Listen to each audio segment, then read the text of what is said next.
Հիմա մենք փորձում ենք ապահովագրական գյուղ ապահովագրության համակարգը Հայաստանի Հանրապետությունում փրկել։ Ինչ ենք ուզում փրկել։ Որովհետև այդ ապահովագրության համակարգի ներդրումը բերել է ինչ-որ անառողջ պրոցեսների։ Պարզվում է տեղերկա մարդիկ գինեն, որ ամեն տարի այնտեղ կարկուտ է գալիս, ապահովագրում են գնում ենք այդտեղ հատուկ այդտեղ, որ երբեք նախկինում վերջին 20 տարում այդտեղ ոչ մի բան չէին կարել, տանում ենք այդտեղ ինչ-որ բան ենք ցարնում, ու նստած սպասում ենք, որ կարկուտը գա, որ գնանք ապահովագրությունը ստանանք, ու տենց ամեն տարի։ Համեն դեպս այս հարցն էլ մենք պետք է ուսումնասիրենք, տենանք ինչքանով է դա իրականության, բայց էլի սա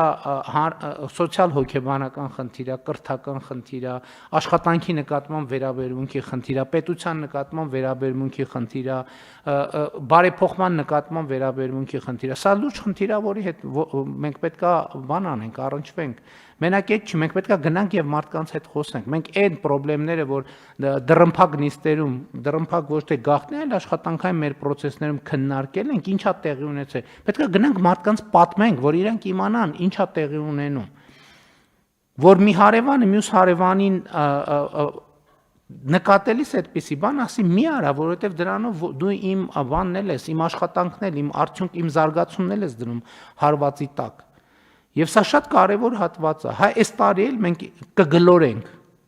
Անցած տարի մի կերպ գլորեցինք, այս տարի էլ կգլորենք, լավ է մյուս տարի էլ հնարավոր է գլորենք, բայց եթե այս միտումը չփոխվի, ասելու ենք վերջ, էլ չենք կարողանում անենք, որովհետև սա իմաստ չունի, որովհետև չի ծառայում իր նպատակին։ Եվ մենք այս տեղեկատվությունը պետք է մարդկանց հետ կիսենք։